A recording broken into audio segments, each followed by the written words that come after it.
तो साथियों आप सभी को एक बार फिर से यहाँ पर हम बता दें कि जीके और जीएस का हमने हिंदी का और यूपी जीके का जो प्रैक्टिस सेट है वो हमने आपको करवा रहे हैं, लेकिन अब आपको जीके जीएस का भी प्रैक्टिस सेट यहाँ पर रिवीजन करने वाले हैं। तो सभी लोग क्या करेंगे, वीडियो को ज़रूर शेयर कर दीजिएगा। चलिए ध्यान दीजिएगा सभी लोग, यहाँ पर हम शेयर मतलब आपको क्या करेंगे, रिवीजन करने वाले हैं जीके जीएस का। तो आप सभी लोग क्या करेंगे, वीडियो को ज़रूर शेयर कर दीजिएगा। किस स्थल से अस्थाई जीवन के प्राचीनतम प्रमाण मिले हैं? तो आपको क्या हो जाएगा, मेहरगढ़ से मिला है। मेहरगढ़ से क्या क्या मिले हैं, प्राचीनतम मानव बस्ती मिली है, अस्थाई आवास के प्राचीन मिले हैं, ठीक है ना, अस्थाई आवास के प्राचीनतम प्रमाण मिले हैं, ठीक है ना। और ये मेहरगढ़ है कहाँ, ये पाकिस्तान के बलूचिस्तान में है और ये सोन नदी के किनारे है, ठीक है ना। अगर मैं बात करूं यहाँ से क्या मिला है, कृषि के अस्थाई आवास, कुम्हार का चाक पहिया और नवपाषाण कालीन स्थल भी यहाँ से मिले हैं, ठीक है ना। और मैं बात करूं सिंधु सभ्यता स्थल यही है, और कपास के यहाँ पे थोड़ा राइटिंग थोड़ा गड़बड़ है, तो आपको प्रश्नों पर ज़्यादा ध्यान देना है, ठीक है ना, एक्सप्लेनेशन पे कम ध्यान देना है, ठीक। चलिए आगे चलते हैं, अगला देखिए। अगर मैं बात करूं पशुपालन की तो मध्य प्रदेश और राजस्थान, ठीक है ना, ये आपका हो जाएगा। चलिए आगे चलते हैं, अगला क्वेश्चन देखिए। आर्यों की मुख्य सामाजिक इकाई क्या थी? जन थी। क्या थी? जन। आर्यों की मुख्य सामाजिक इकाई क्या है? जन है, ठीक। अब चलिए आगे चलते हैं, आगे देश में ध्यान दीजिएगा। जो सामाजिक व्यवस्था थी, राष्ट्र थी, फिर जन था, फिर विष था, फिर ग्राम था, फिर कुत्त था, ठीक है ना, जिसे आप परिवार कहते हैं, ठीक है ना। तो ये आपका हो जाएगा, जिसे क्या कहते थे, राजन कहते थे, जन को गोप कहते थे, इसे विषपति कहते थे, ग्रामणी कहते थे, कुत्तप या कुलपति कहते थे, ठीक है ना। ये कुत्त नहीं है, कुल होगा, यहाँ पर क्या होगा, कुल होगा, जिसे आप परिवार कहते हैं, ठीक है ना। चलिए आगे चलिए, आगे चलते हैं अगले क्वेश्चन की ओर। अगला क्वेश्चन देखिए क्या है, अगला क्वेश्चन जो कि आपके लिए बेहद इंपॉर्टेंट है। मगध महाजनपद किन नदियों से घिरा हुआ है? गंगा और सोन नदी से घिरा हुआ है। जो मगध महाजनपद है वह गंगा और सोन नदी से क्या है, घिरा हुआ है, ठीक। ये आपको लिख देना है। चलिए आगे चलते हैं, अगला क्वेश्चन देखेंगे। और हर्यक वंश की बात करेंगे तो ये बिंबिसार, ठीक है, बिंबिसार थे। बिंबिसार के बाद कौन थे? अजातशत्रु। अजातशत्रु के बाद उदायन, उदायन के बाद अनिरुद्ध, अनिरुद्ध के बाद मुंड, मुंड के बाद नागदशक, ठीक है ना। चलिए आगे चलते हैं, अगला देखिए क्या है। निम्नलिखित में से किस मौर्य शासक ने कलिंग की लड़ाई के बाद युद्ध करना छोड़ दिया था? तो अशोक ने। किसने? अशोक ने छोड़ दिया था, ठीक है ना। तो कलिंग युद्ध कब हुआ? 13वें वृद्ध शिलालेख यहाँ पर मिला, ठीक है ना। चंद्रगुप्त मौर्य के संस्थापक कौन थे? चंद्रगुप्त मौर्य थे, मौर्य संस्थापक, मौर्य वंश के संस्थापक थे, ठीक है ना, आपके लिए हो जाएगा। चलिए आगे चलते हैं। निम्नलिखित में से कौन भारत का सबसे बड़ा स्तूप है? तो केसरिया स्तूप भारत का सबसे बड़ा स्तूप है, ठीक है ना, यह आपको कर देना है। चलिए आगे चलते हैं। हस्तिनापुर का लौह कार्यान्वयन स्थल भारत के इनमें से किस वर्तमान राज्य में पाया गया? तो वर्तमान में उत्तर प्रदेश में पाया गया। कहाँ पाया गया? उत्तर प्रदेश में पाया गया। तो हस्तिनापुर का लौह कार्यान्वयन स्थल भारत के इनमें से किस वर्तमान राज्य में पाया गया? तो उत्तर प्रदेश में पाया गया, ठीक है ना। चलिए निम्नलिखित में से सबसे प्रसिद्ध चाहमान शासक कौन था? तो पृथ्वीराज तृतीय था। कौन था? पृथ्वीराज तृतीय था, ठीक है ना। और यहाँ पर आपका क्या हो जाएगा, जो वसुदेव था वो कर्ण वंश का संस्थापक था, ठीक। चलिए आगे चलते हैं, अगला क्वेश्चन। और चीज़ों का आप ध्यान मत दीजिएगा ना, आप क्या हो जाएंगे, उलझ जाएंगे इसमें, ठीक है ना। तो मिनहाज सिराज ने निम्नलिखित शासकों में से किसका इतिहास लिखा था? तो रजिया सुल्तान का लिखा था। किसका? रजिया सुल्तान का लिखा था, ठीक है ना। चलिए आगे चलते हैं, अगला क्वेश्चन। बथुकम्मा महोत्सव का संबंध किस राज्य से है? तो ये आपको बता देना है। जो बथुकम्मा महोत्सव है मेरे प्यारो, जो बथुकम्मा महोत्सव है ना, तो कहाँ से, अगर मैं आपको बता दूं तो ये आपका कहाँ से है? तेलंगाना से है। कहाँ से? तेलंगाना से है, ठीक है ना। चलिए अगले प्रश्न की बात करते हैं। अगला प्रश्न देखिए, हरमंदिर साहिब पंजाब के किस शहर में स्थित है? तो यहाँ आपका क्या है, हरमिंदर से नाम ही आपको पंजाब अमृतसर में आपको समझ में आ जाएगा, ठीक है ना। चलिए आगे चलते हैं। प्रसिद्ध स्मारक आराम बाग बाबर द्वारा बनवाया गया था, यह उत्तर प्रदेश के उत्तर प्रदेश में स्थित है। कहाँ पर? उत्तर प्रदेश में आगरा में स्थित है, ठीक है ना। अब चलिए आगे चलते हैं, अगला देखिए क्या हो जाएगा। अगले, शास्त्रीय भारतीय संगीत पर फारसी में सर्वाधिक पुस्तकें किसके शासनकाल में लिखी गई? तो औरंगजेब के शासनकाल में लिखी। किसके शासनकाल में? औरंगजेब के शासनकाल में लिखी गई, ठीक है ना। सीपी इल्बर्ट निम्नलिखित में से किसके अधीन के विधि सदस्य थे, किसके थे, लॉर्ड रिपन के, किसके, लॉर्ड रिपन के थे, ठीक है ना, ये आपके लिए हो जाएगा। चलिए, बंगाल की दोहरे शासन व्यवस्था की नीति किस गवर्नर जनरल के दिमाग की उपज थी, तो लॉर्ड क्लाइव की थी, किसके, लॉर्ड क्लाइव की थी। तो आप प्रश्न समझिएगा, बंगाल की दोहरे शासन व्यवस्था की जो नीति थी किस गवर्नर जनरल के दिमाग की उपज थी, तो लॉर्ड क्लाइव की थी, ठीक है ना, ये आपका हो जाएगा। चलिए आगे चलते हैं, आगे चलने अगला क्वेश्चन देखिए क्या है कि निम्नलिखित में से कौन भारतीय राष्ट्रीय कांग्रेस के गठन के समय भारत का वायसराय था, तो कौन था, लॉर्ड डफरिन था, कौन था, लॉर्ड डफरिन था, ठीक है ना, आपको ये कर देना। चलिए आगे चलते हैं, अगला क्वेश्चन देखिए, सत्ता के अंतिम हस्तांतरण पर चर्चा में करने के लिए कैबिनेट मिशन भारत कब आया, तो यहाँ आया था 1946 ईस्वी में, ठीक है ना, कब आया, 1946 ईस्वी में आया, ठीक। चलिए आगे चलते हैं, भारत में अंग्रेजों द्वारा शुरू की गई राजस्व संग्रह की रैयतवाड़ी व्यवस्था पर यानी रिकार्ड के लगान सिद्धांत पर आधारित थी, किस पे, रिकार्ड के लगान सिद्धांत पर आधारित थी, ठीक है ना। चलिए अगला क्वेश्चन ध्यान दीजिएगा, निम्नलिखित अधिनियमों में से किस अधिनियम ने भारत में ब्रिटिश और ईस्ट इंडिया कंपनी द्वारा नियंत्रण की दोहरी व्यवस्था स्थापित की, तो पीट्स इंडिया एक्ट 1784 ईस्वी ने, ठीक है ना, ये आपका हो जाएगा। चलिए आगे चलते हैं, हिंद स्वराज या इंडियन होम रूल निम्नलिखित में से किस स्वतंत्रता सेनानी ने लिखा था, तो महात्मा गांधी ने लिखा था, किसने लिखा था, महात्मा गांधी ने, ठीक है ना। चलिए आगे चलते हैं, आगे देखिए क्या हो जाएगा जो कि आपके लिए बेहद इंपॉर्टेंट, बेहद ही महत्वपूर्ण है, क्या है, जो महेंद्रगिरी है, महेंद्रगिरी पूर्वी घाट का सबसे ऊंचा शिखर है, तो महेंद्रगिरी क्या है, पूर्वी घाट का सबसे ऊंचा शिखर है, ठीक है ना। चलिए आगे चलते हैं, नाथुला दर्रा भारत को उसके किस पड़ोसी देश से जोड़ता है, तो चीन से जोड़ता है। जो नाथुला दर्रा है वो भारत को किस पड़ोसी देश से जोड़ता है, तो चीन से जोड़ता है, ठीक है ना, ये आपके लिए हो जाएगा। चलिए आगे चलते हैं, आगे देखिए आगे क्या हो जाएगा आपके लिए जो कि बेहद इंपॉर्टेंट है, कौन सी नदी अधिकतम देशों से होकर गुजरती है, तो डैन्यूब नदी जो है ना अधिकतम देशों से होकर गुजरती है, ठीक है ना। चलिए आगे चलते हैं, ठुमरी संगीत निम्नलिखित में से किस नृत्य शैली से संबंधित है, तो ठुमरी किससे संबंधित है, कथक से संबंधित है, किससे, कथक से संबंधित है, ठीक है ना। चलिए आगे चलते हैं, पुलित्जर पुरस्कार जीतने वाले प्रथम भारतीय कौन थे, तो गोविंद बिहारी लाल थे, ठीक है ना। इन्हें 1937 ईस्वी में पुलित्जर पुरस्कार पत्रकारिता का क्षेत्र में मिला और शुरुआत इसकी कब होती है, 1917 ईस्वी में होती है, ठीक है ना। चलिए आगे चलते हैं, हाल ही में गणित श्रेणी में ब्रेक थ्रू पुरस्कार 2024 से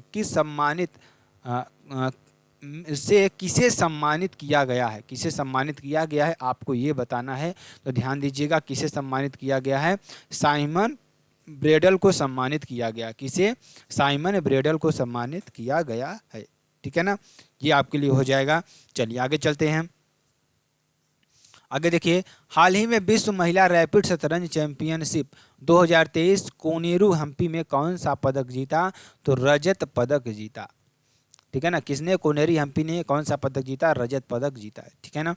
चलिए अगला क्वेश्चन ध्यान दीजिएगा, विश्व बैडमिंटन चैंपियनशिप कार्यक्रम 2026 का आयोजन निम्नलिखित में से किस देश द्वारा किया जाएगा, ये आपको बताना है जो कि आपके लिए बेहद इंपॉर्टेंट और बेहद ही महत्वपूर्ण है, ठीक है ना।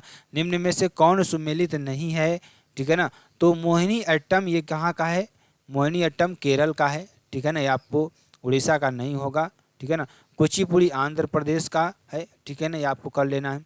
चलिए आगे देखेंगे, किस वर्ष सोवियत संघ का विघटन हुआ, तो ये कौन सा वर्ष था जब सोवियत संघ का क्या हुआ, विघटन हुआ, तो मेरे प्यारों आपको बताना है कि सोवियत संघ का जो विघटन हुआ कब हुआ, ये आपको बताना है, ठीक है ना। चलिए आगे चलते हैं, तो यहाँ पर अगर इसके आंसर की बात करें, इसका आंसर क्या हो जाएगा, 1991 में इसका विघटन हुआ, कब हुआ, 1991 में इसका विघटन हुआ, ठीक है ना। चलिए आगे चलते हैं, अगला देखिए क्वेश्चन क्या है, होली के त्यौहार को फगुआ के नाम से, है ना, बहुत ही सिंपल है, फगुआ होली आप बहुत ज़्यादा अच्छी तरीके से समझ रहे हैं, ठीक है ना। चलिए, पुरातात्विक स्थल सुरकोदता किस राज्य में स्थित है, आपको ये बताना है, तो गुजरात में स्थित है, कहाँ स्थित है, गुजरात में स्थित है, ठीक है ना।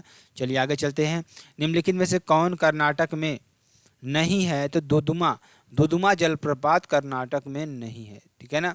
चलिए आगे चलते हैं। 618 ईस्वी में हर्षवर्धन को निम्न में से किसने पराजित किया था? तो पुलकेशिन फर्स्ट ने पराजित किया था, ठीक है ना। चलिए आगे चलते हैं।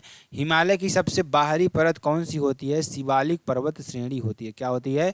शिवालिक पर्वत श्रेणी होती है, ठीक है ना। चलिए ध्यान दीजिएगा, आगे चलते हैं।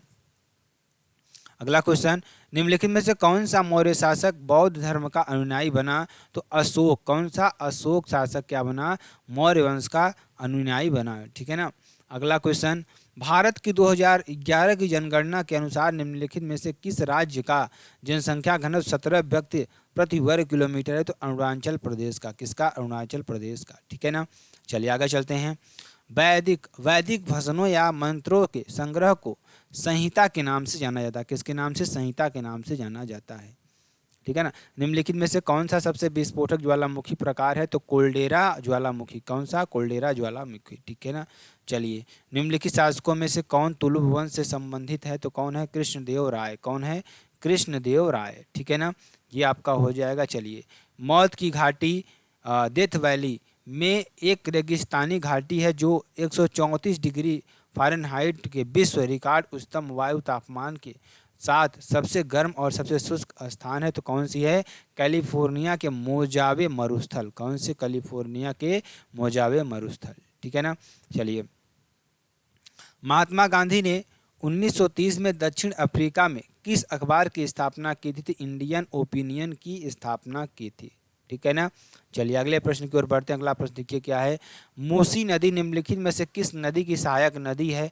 तो यह कृष्णा नदी की सहायक नदी है, ठीक है ना। चलिए आगे चलते हैं। भारत के गवर्नर जनरल को पहली बार वायसराय की उपाधि कब दी गई थी? तो 1858 ईस्वी में दी गई थी। कब दी गई थी? 1858 ईस्वी में दी गई थी, ठीक। खुदीराम बोस को निम्नलिखित में से किस जेल में फांसी के लिए भेजा गया था? तो मुजफ्फरपुर की जेल में भेजा गया था, ठीक। चलिए आगे चलते हैं। आगे देखिए क्या हो जाएगा। ज्योतिबा फुले ने निम्नलिखित में से किस संघ या संगठन की स्थापना की थी? तो ये आपको बताना है। ज्योतिबा फुले ने सत्य शोधक समाज की स्थापना की थी। किसकी? सत्य शोधक समाज की 1873 ईस्वी में की थी, ठीक। चलिए, काला सागर अटलांटिक महासागर में है। कहाँ पर है? अटलांटिक महासागर में है, ठीक। चलिए अगले क्वेश्चन की बात करेंगे। दिसंबर 1929 में लाहौर शहर में वार्षिक अधिवेशन में भारतीय राष्ट्रीय कांग्रेस का अध्यक्ष जवाहरलाल नेहरू को चुना गया। किसको? जवाहरलाल नेहरू को चुना गया। कौन सा ग्रह सल्फ्यूरिक अम्ल की सफ़ेद और पीले बादलों की मोटी परत से बना हुआ है? तो ये बना हुआ है शुक्र ग्रह। क्या बना हुआ है? शुक्र ग्रह बना हुआ है, ठीक है ना। भारतीय संविधान का कौन सा अनुच्छेद धर्म, नस्ल, लिंग तथा जन्म स्थान के आधार पर किए जाने वाले भेदभाव को प्रतिबंधित करता है? तो अनुच्छेद 15 आपका हो जाएगा, ठीक है ना। ये आपका हो जाएगा। चलिए अगला क्वेश्चन क्या हो जाएगा। निम्न में से किसे कायद ए आजम की उपाधि प्रदान की गई थी? तो किसको की गई थी? मोहम्मद अली जिन्ना को की गई थी। किसको? मोहम्मद अली जिन्ना को, ठीक है ना। चलिए, भारतीय संविधान में अवशिष्ट शक्तियों का विचार के संविधान में लिया गया? तो जापान के संविधान में लिया गया, ठीक है ना। चलिए, निम्नलिखित में से किसने 1876 में कलकत्ता में इंडियन एसोसिएशन की स्थापना करके भारतीय राष्ट्रीय आंदोलन की नींव रखी? तो सुरेंद्र नाथ बनर्जी ने। किसने? सुरेंद्र नाथ बनर्जी ने, ठीक है ना। चलिए, भारत के संविधान के निम्नलिखित में से कौन सा संशोधन 1993 में नगरपालिका सरकारों को संवैधानिक रूप से मान्यता देने के लिए अधिनियमित किया गया था? तो 74वां संविधान संशोधन अधिनियम 1992, ठीक है ना। चलिए आगे चलते हैं। आगे देखिए क्या हो जाएगा। दिल्ली में निम्नलिखित में से किस सुल्तान शासनकाल में बलबन को वास्तविक शक्ति प्राप्त थी? तो नसीरुद्दीन महमूद शाह के शासनकाल में, ठीक है ना। ये आपके लिए हो जाएगा। चलिए आगे चलते हैं। आगे देखिए आगे क्या हो जाएगा, जो कि आपके लिए बेहद इंपॉर्टेंट और बेहद ही महत्वपूर्ण प्रश्न है, ठीक है ना। चलिए ध्यान दीजिएगा। निम्नलिखित में से प्राचीन भारत की कौन सी लिपि दाईं से बाईं ओर लिखी जाती है? तो खरोष्टी लिपि लिखी जाती है। कौन सी? खरोष्टी लिपि लिखी जाती है, ठीक। चलिए, कौन सा अभिलेख ईरान से भारत में आए आर्यों का उल्लेख करता है? तो बोग जकोई अभिलेख। कौन? बोग जकोई अभिलेख होता है, ठीक है ना। चलिए अगला देखिए क्या है। कोसल महाजनपद वर्तमान में किसका एक भाग है? तो उत्तर प्रदेश का है। किसका है? उत्तर प्रदेश का है। ठीक है ना। चलिए आगे चलते हैं, अगला क्वेश्चन देखिए, सांची का स्तूप किसने बनवाया था? तो अशोक ने बनवाया था। किसने? अशोक ने बनवाया था। अगला क्वेश्चन, कौन सा कुषाण शासक इतिहास में बौद्ध धर्म के महान संरक्षक के रूप में प्रसिद्ध है, जिन्होंने चतुर्थ बौद्ध संगति का भी आयोजन किया? तो कनिष्क ने किया था। किसने? कनिष्क ने किया था। ठीक। दिल्ली सल्तनत में निम्नलिखित में से किन्हें बदगाम के रूप में जाना जाता था? किन्हें? सैन्य सेवा के लिए खरीदे गए खास गुलाम को। ठीक है ना। चलिए अगला क्वेश्चन देखेंगे। अगला क्वेश्चन, होली के त्यौहार में भाग लेने वाले दिल्ली का प्रथम सुल्तान कौन था? तो मोहम्मद बिन तुगलक था। कौन था? मोहम्मद बिन तुगलक था। ठीक है ना। चलिए अगला क्वेश्चन, स्थापत्य कला की प्रोविडा शैली किस साम्राज्य से संबंधित है? तो विजयनगर साम्राज्य से संबंधित है। किससे? विजयनगर साम्राज्य से संबंधित है। ठीक है ना। चलिए अगला क्वेश्चन देखेंगे, जो कि आपके लिए बेहद इंपॉर्टेंट और बेहद ही महत्वपूर्ण है। ठीक है ना। निम्नलिखित में से कौन अलीगढ़ आंदोलन के संस्थापक थे, जो भारत में मुसलमानों के पुनरुत्थान के लिए काफ़ी हद तक उत्तरदायी था? तो सर सैयद अहमद खान। कौन? सर सैयद अहमद खान। ठीक है ना। चलिए, स्वतंत्रता पूर्व भारत में गरीबी रेखा पर चर्चा करने वाले प्रथम व्यक्ति निम्नलिखित में से कौन थे? तो कौन थे मेरे प्यारे? दादा भाई नौरोजी थे। कौन थे? दादा भाई नौरोजी थे। ठीक है ना। चलिए, 1939 में कांग्रेस अध्यक्ष पद से इस्तीफा देने के बाद किसने अखिल भारतीय फॉरवर्ड ब्लॉक की स्थापना की थी? तो सुभाष चंद्र बोस ने की थी। ठीक है ना। आपके लिए हो जाएगा। चलिए आगे देखते हैं। 1820 में दशक में हेनरी लुइस विलियम डोरोजियो किस कॉलेज के शिक्षक थे? तो हिंदू कॉलेज के शिक्षक थे। ठीक है ना। ये आपका हो जाएगा। चलिए अगला क्वेश्चन, उस ऑपरेशन का नाम क्या था जिसके कारण हैदराबाद राज्य का भारत में विलय हुआ? तो ऑपरेशन पोलो। क्या? ऑपरेशन पोलो। ठीक है ना। चलिए, निम्नलिखित में से कौन सा शब्द भारतीय संविधान की प्रस्तावना में शामिल नहीं है? तो कौन सा? संघवाद शामिल नहीं है। ठीक। चलिए आगे चलते हैं। अनुच्छेद 32 को भारत के संविधान का हृदय और आत्मा किसे कहा गया? वी आर अम्बेडकर को कहा गया। ठीक है ना। किसको? वी आर अम्बेडकर को कहा गया। ठीक है ना। निम्नलिखित में से कौन सा भारतीय नागरिकों के लिए एक मौलिक कर्तव्य नहीं है? तो कौन सा नहीं है? ध्यान दीजिएगा, दार्शनिक स्वभाव और जिज्ञासा की भावना विकसित करना, ये नहीं है। ठीक। चलिए अगला क्वेश्चन, असम का अम्बुबाची त्यौहार प्रतिवर्ष जून के महीने में मनाया जाता है। ठीक है ना। चलिए अगला क्वेश्चन, भारत का राष्ट्रीय खेल दिवस 29 अगस्त को मनाया जाता है। कब मनाया जाता है? 29 अगस्त को मनाया जाता है। भारत ने किस ओलंपिक खेलों में पहली बार स्वर्ण पदक जीता? तो 1928 में एम्बर्सडर में। कहाँ पर? एम्बर्सडर में जीता है। ठीक है ना। चलिए, निम्नलिखित में से किसने मोतीलाल नेहरू के साथ 1923 में स्वराज पार्टी की स्थापना की थी? तो चित्तरंजन दास ने की थी। ठीक है ना। चलिए आगे चलते हैं, आगे देखिए क्या है। भगत सिंह और बी के दत्त ने केंद्रीय विधान परिषद में बम फेंका था? तो 8 अप्रैल 1929 ईस्वी को बम फेंका था। ठीक है ना। चलिए, निम्नलिखित में से किसकी स्थापना 1875 में मुंबई में हुई थी? तो आर्य समाज की स्थापना हुई थी। ठीक है ना। चलिए अगला क्वेश्चन, भारतीय राष्ट्रीय कांग्रेस के दूसरे अधिवेशन के अध्यक्ष कौन थे? दादा भाई नौरोजी। कौन थे? दादा भाई नौरोजी थे। ठीक है ना। चलिए, संविधान दिवस 26 नवंबर को मनाया जाता है। कब मनाया? 26 नवंबर को मनाया जाता है। अल्लादी कृष्ण स्वामी अय्यर भारत के संविधान सभा के साख समिति के अध्यक्ष थे। किसके? साख समिति के अध्यक्ष थे। ठीक है ना। यदि किसी भारतीय नागरिक को गिरफ्तार कर लिया जाता है और बचाव के अधिकार से वंचित कर दिया जाता है, तो ऐसी स्थिति में भारतीय संविधान का कौन सा अनुच्छेद राहत प्रदान कर सकता है? तो अनुच्छेद आपका कौन सा हो जाएगा? अनुच्छेद 22। ठीक है ना। चलिए अगला क्वेश्चन आपके लिए क्या हो जाएगा, जो कि आपके लिए बेहद इंपॉर्टेंट और बहुत ही महत्वपूर्ण है। क्या है कि भारतीय संविधान के निम्नलिखित में से कौन से अनुच्छेद नागरिकता से संबंधित हैं? तो अनुच्छेद 5 से 11। कौन? अनुच्छेद 5 से 11 नागरिकता से संबंधित है। ठीक है ना। भारतीय संविधान के 42वें संशोधन की प्रस्तावना में निम्नलिखित में से कौन से शब्द जोड़े गए थे? समाजवादी शब्द जोड़े गए थे। कौन से? समाजवादी शब्द जोड़े गए थे। ठीक है ना। भारतीय संविधान के भाग 3 में मूल अधिकारों के कितने समूह शामिल हैं? 6। तो ये मेरे प्यारों आपको 3 प्रैक्टिस सेट थे जिसके मैंने क्वेश्चन ही कराए हैं। यहाँ पर थोड़ा राइटिंग नहीं सही था तो इसलिए मैंने इसको नहीं एक्सप्लेनेशन किया। तो प्रश्नों का आपको समझ में आया होगा। फिर मिलते हैं नेक्स्ट वीडियो में नए टॉपिक के साथ। तब तक के लिए मेरे प्यारों, जय हिंद, जय भारत।